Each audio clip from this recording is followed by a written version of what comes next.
The night they came, the sky burned.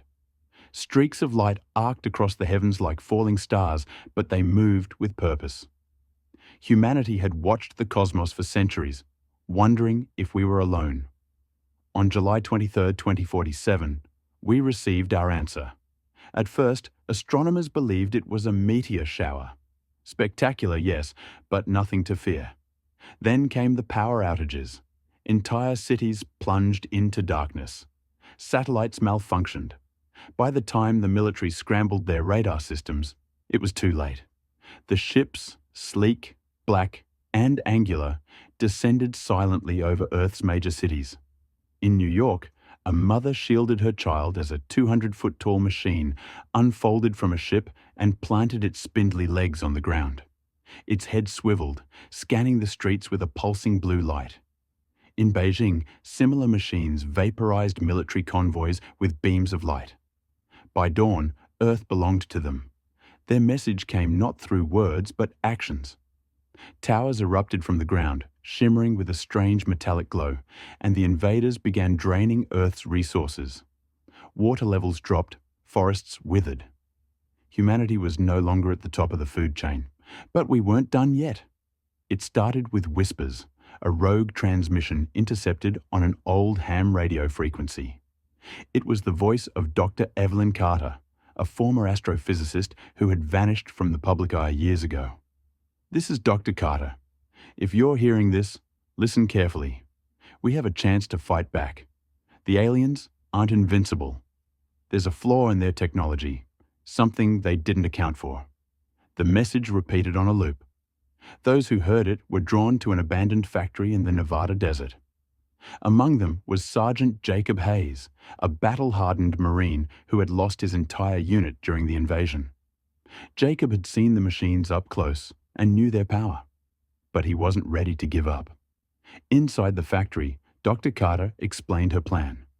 Their technology is advanced, but it relies on a central system, a hive mind. If we can disrupt their network, we can cripple them. How? Jacob asked skeptically. Dr. Carter held up a device, cobbled together from salvaged alien tech. It's an EMP device tuned to their specific frequency. But we need to deploy it directly inside one of their command towers. The room fell silent. It was a suicide mission. I will do it, Jacob said, his voice firm. If this is our only shot, I am in. And so, the resistance was born. The team consisted of misfits and survivors. Clara, a hacker who could bypass any system. Malik, a demolition expert with a flair for improvisation. And Samara, a former pilot who had escaped an alien prison camp. Together, they infiltrated a small alien outpost on the outskirts of Los Angeles. The outpost was heavily guarded by drones and bipedal machines. Clara worked furiously to disable the automated defenses, while Jacob and Malik provided cover. Samara piloted a stolen alien craft, using its advanced weaponry to clear the path ahead. Inside the outpost, they found what they were looking for, a power core that could amplify the EMP device. But they also discovered something unexpected, a human prisoner being experimented on. We can't leave him, Jacob insisted. We don't have time, Clara argued. Jacob didn't listen. He carried the prisoner, a frail young man named Alex, out of the facility as alarms blared. The team barely escaped, but the mission was a success. They had the core, and Alex's knowledge of the aliens' biology proved invaluable. Deploying the EMP device wasn't easy. The aliens had begun fortifying their towers with shields impervious to conventional weapons. The resistance suffered heavy losses trying to breach them. Jacob felt the weight of every life lost. He blamed himself for each failure, but Dr. Carter reminded him of the stakes. If we give up, humanity is finished. We have to keep fighting. The breakthrough came when Alex revealed a critical weakness in the aliens' shield technology. It's not energy-based, he explained. It's a form of electromagnetic interference. If we can generate a counter-frequency, we can disrupt it long enough to get inside. Using Alex's knowledge, Clara developed a countermeasure, The team launched a daring raid on the main tower in Chicago, disabling its shield and planting the EMP device. The explosion sent a shockwave rippling across the city, shutting down every alien machine within a 50-mile radius. For the first time, humanity had struck back. The victory in Chicago sparked a global uprising. Resistance cells from around the world began coordinating their efforts, using the EMP device as their primary weapon. Cities were liberated one by one, but the aliens retaliated with brutal efficiency.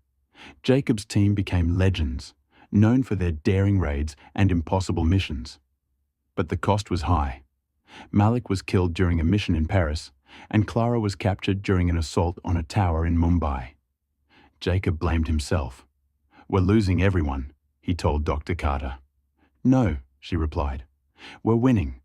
Every loss brings us closer to victory."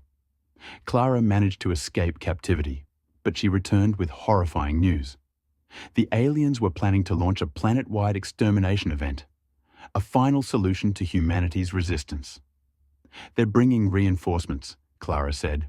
"A fleet of ships is on its way. We have less than a week." Desperate times called for desperate measures. Dr. Carter proposed a bold plan: to use the aliens' own technology against them. By hijacking their command network, they could send a signal to the incoming fleet, forcing them to retreat or self-destruct. To execute the plan, they needed to infiltrate the largest alien tower, their central hub in Washington, D.C. The tower was heavily fortified, surrounded by thousands of machines and drones. Jacob and his team knew it was a suicide mission, but they didn't hesitate. "If this works, it'll be worth it," Jacob said.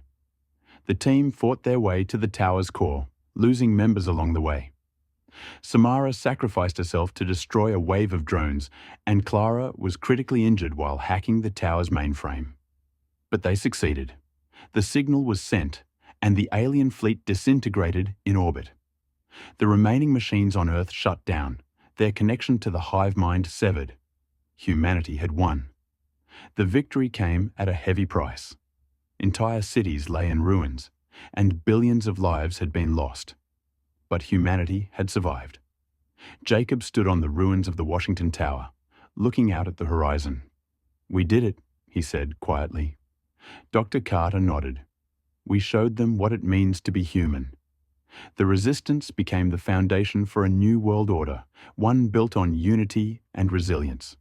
And as humanity began to rebuild, they remained vigilant, knowing the aliens might one day return. But if they did, Earth would be ready.